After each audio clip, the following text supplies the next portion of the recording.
অঙ্কিতা স্টোরির আরও একটা ভিডিওতে তোমাদের সবাইকে স্বাগত। মা তো বাড়িতে আছে, এ তো তোমরা জানোই।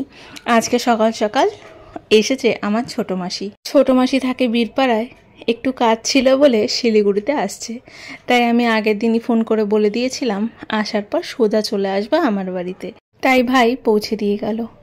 এখন বাজে ওই ধরো 12টার কাছাকাছি। গরমের থেকে এসেছে তো, তাই চা না দিয়ে একটু দিলাম আম পান্না শরবত। আমি এটা প্রত্যেক বছর গরমেই বানিয়ে রেখে দিই। টক আম দিয়ে দারুণ সুন্দর লাগে খেতে। গরমে খাওয়ার জন্য সত্যি খুব ভালো জিনিস এটা।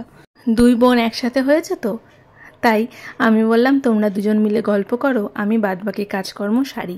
তোমরা তো জানোই আগের দিন দাদা বৌদিরা এসেছিল, আর আমার কর্তামশাই বাড়িতে কেউ আসবে শুনলে সব কিছু বাজারঘাট ডবল করে। যেরকম আমাদের 6 জন মানুষের জন্য সে এনেছিল 2 কিলো খাসির মাংস। আমার কর্তামশাইয়ের বক্তব্য, খাবার বেশি হোক তাও ভালো, কিন্তু লোকজন আসলে পরে যেন কম না পড়ে। খাবার বেঁচে গেলে আমরা পরের দিন খেয়ে নেব, অসুবিধা নেই, কিন্তু কম পড়লেই তো মুশকিল। যাই হোক, সেই খাবার দাবার আমরা দুপুরে খেয়েছিলাম, আর একটু আছে যেটা রাত্রে খাবো।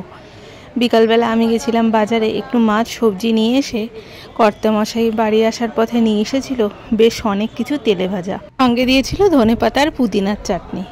সমস্ত কিছু খাবার খেয়ে আমি বানালাম সবার জন্য গরম গরম চা। এবার আমার কর্তামশাইয়ের ইচ্ছে হলো সে বানাবে সবার জন্য ওয়াই মাখা। ভীষণ সুন্দর হয়েছিল ওয়াই মাখাটা, কোনোদিন তোমাদের সঙ্গে আমি শেয়ার করব। পেঁয়াজ লঙ্কা কুচি দিয়েছিল বেশ কিছুটা ওয়াই, তার সঙ্গে দিয়েছিল অল্প একটু ঝুরি ভাজা। আমার একটা জামার ফিতা কিছুতেই আমরা কেউ লাগাতে পারছিলাম না, সেটা উদ্ধার করলো আমার কর্তামশাই।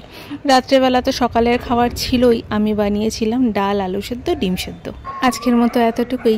যদি আমার ভিডিওটা ভালো লেগে থাকে একটা লাইক করে চ্যানেলটা সাবস্ক্রাইব করে পাশে থাকবে।